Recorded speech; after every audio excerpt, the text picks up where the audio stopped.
Good morning student. Class 11th accounts में हमारा चल रहा था लेखांकन के सैद्धांतिक आधार, जिसमें हम कुछ संकल्पनाओं के बारे में जानकारी हासिल कर रहे थे। हमने हमारी द्विपक्षीय संकल्पना तक पढ़ लिया था। आज हम उसी टॉपिक को आगे कंटिन्यू करते हैं, जिसमें हम पढ़ने जा रहे हैं आगम मान्यता संकल्पना। आगम मान्यता संकल्पना क्या होती है? इस संकल्पना के अनुसार ये माना जाता है कि कोई भी आगम या व्यय का लेखांकन उसके घटित होने पर किया जाना चाहिए, न कि जब उसे कैश में प्राप्त कर लिया हो या भुगतान कर दिया गया।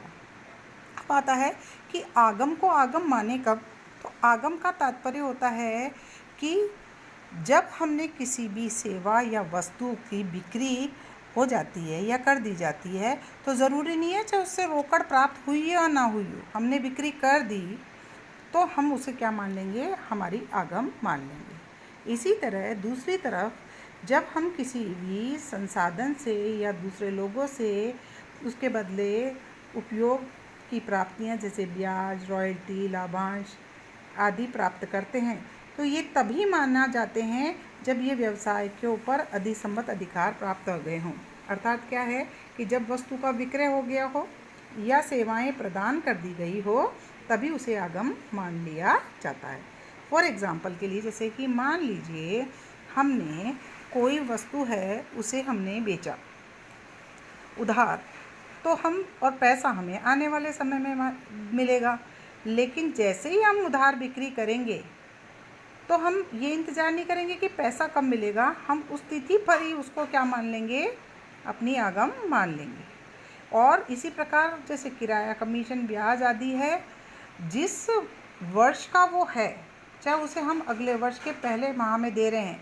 उदाहरण के लिए आपकी किताब में दिया हुआ है कि किराया जो है मार्च 2015 का है, चाहे वे अप्रैल में प्राप्त हो, लेकिन उसका लेखांकन हम किस में कर देंगे? 2000 मार्च के समाप्त होने वाले वर्ष में ही कर देंगे, न कि 2015 के प्रारंभ होने वाले वित्तीय वर्ष में। ठीक है। अगला आता है आगम व्यय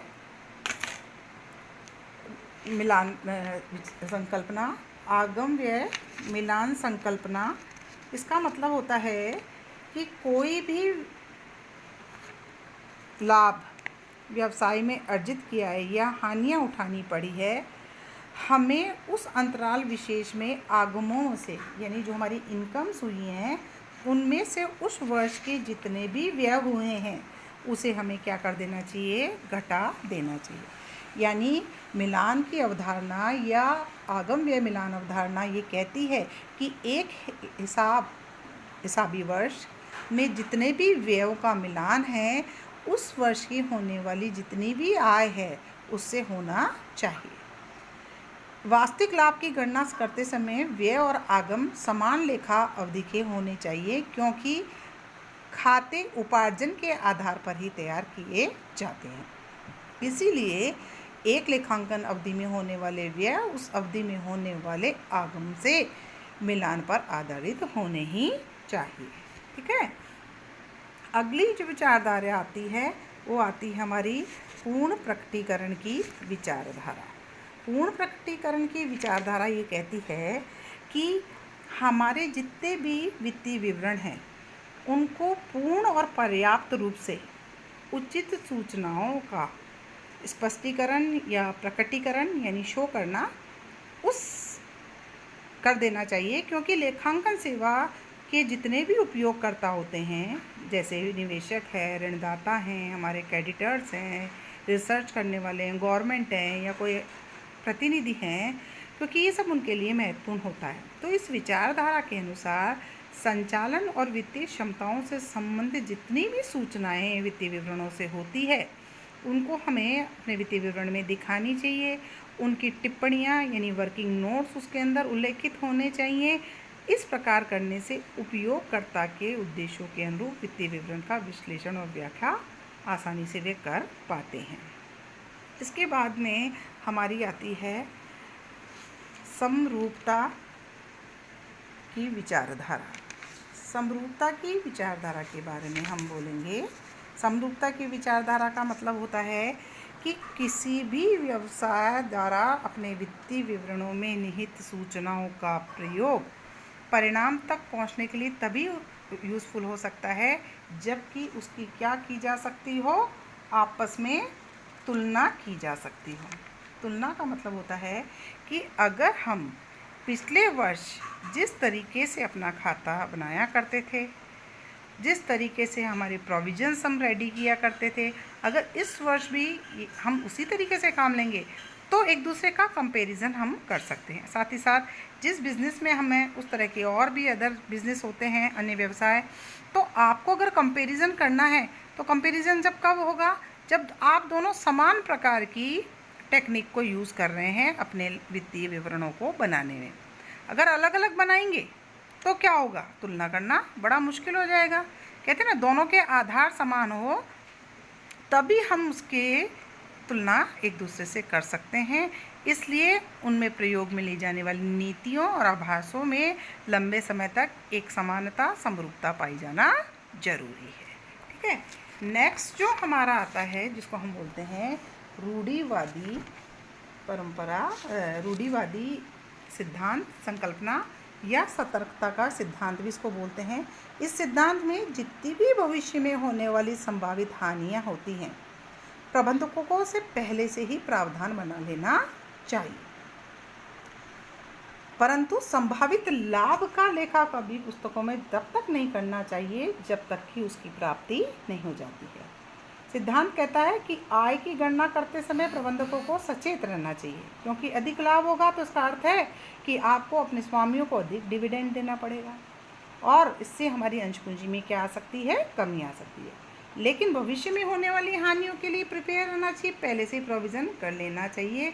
फॉर एग्जांपल के लिए जैसे डूबत ऋण के लिए आयोजन कर लें, देनदारों को छूट देने के लिए आयोजन कर लें, या हमारे यूँ बोल लीजिए कि हमारा जो क्लोजिंग स्टॉक होता है उसके अंदर भी एक चीज़ बताई है कि लागत मूल्य और बाजार मूल्य दोनों में से जो कम हो आपको हमेशा उस पर ही आपको लेखांकन करना चाहिए।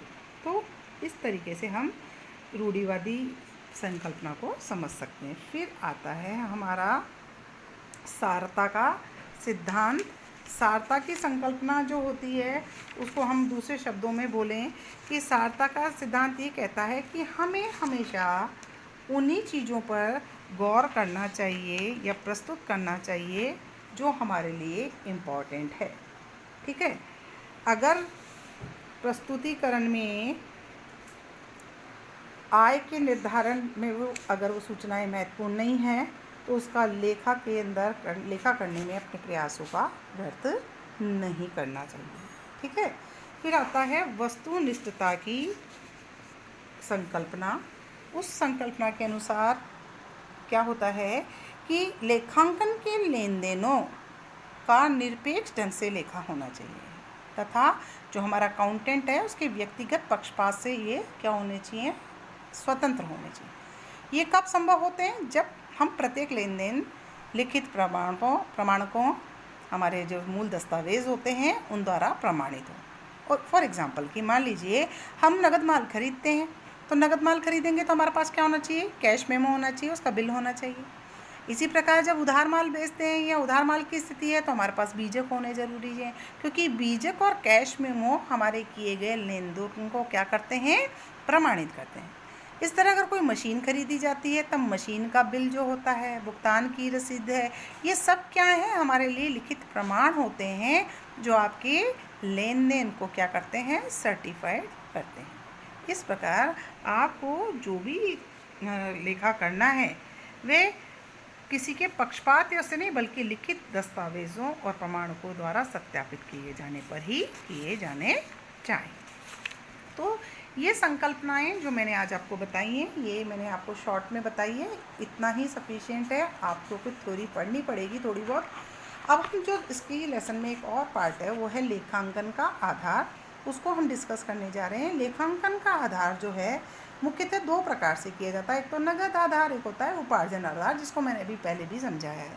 नगद आधार क्या कहता है कि नगद आधार का मतलब होता है लेखा पुस्तकों में लेन देन की प्रविष्टि जब ही कर दो जब आपको कैश में या तो पैसा मिल जाए या कैश में आप किसी को भुगतान कर दें। ये कहता है नगद भुगतान या प्राप्ति के समय की जाती है, न कि उसकी देय या प्राप्त होने पर। जैसे कि बताया एग्जाम्पल कि 2015 में किराया जो 2016 में दिया गया, तो इसका अपलेखन जनवरी 16 में ही किया जाएगा।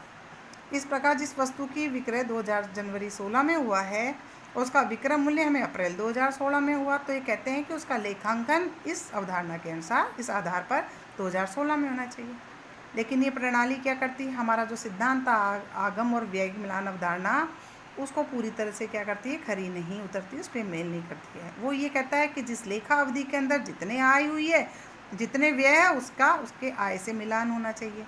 और ये कहता है कि नहीं जी, आप जितना कैश प्राप्त कर लो या दे दो, उसको उसी वक्त लिखो। दूसरा आधार होता है उपार्जन का आधार।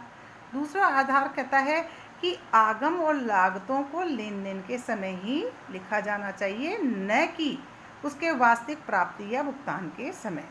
नगद प्राप्ति और नगद प्राप्ति के अधिकार और नगद भुगतान या नगद भुगतान के वैधानिक अनिवार्यता के बीच अंतर किया जाता है। इसलिए इस प्रणाली के अनुसार लेन देन के मौखिक प्रभाव का लेखा खातों में उसके उपार्जन के समय के अनुसार किया जाता है, न कि बदले में वास्तविक मौद्रिक विनिमय के समय। जैसे कि हमने पहले भी बताया था आपको कि माल बेच दिया तो उसका लेखा उसी समय ही हो जाना चाहिए, न कि माल के बेचने पे पैसा 2 महीने बाद मिलेगा। ठीक है, तो ये दोनों आधार होते हैं लेखांकन के, जो मैंने आपको पढ़ाए।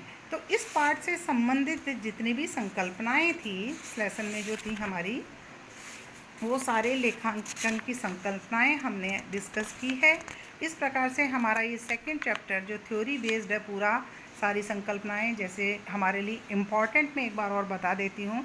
एक जो फर्स्ट संकल्पना व्यावसायिक इकाई संकल्पना, जिसको हम स्वतंत्र अस्तित्व की संकल्पना भी बोलते हैं, मुद्रा मापन की जो है वो हमारे लिए इम्पॉर्टेंट है।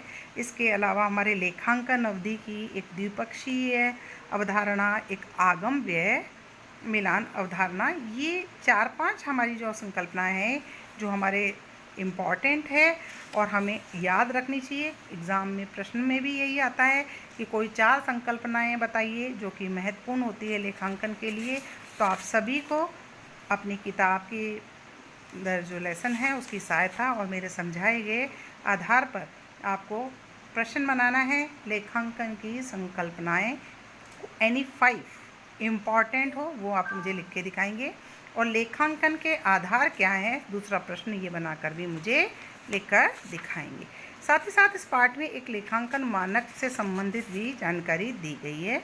मुझे नहीं लगता कि इतनी इम्पॉर्टेंट है, तो देखेंगे हमारे पास। पहले हम थोड़ा प्रैक्टिकल पे ही वापस आएंगे, और साथ में साथ हम इसमें एक जीएसटी का टॉपिक है, वो जीएसटी का टॉपिक अगले लेक्चर में पढ़ेंगे।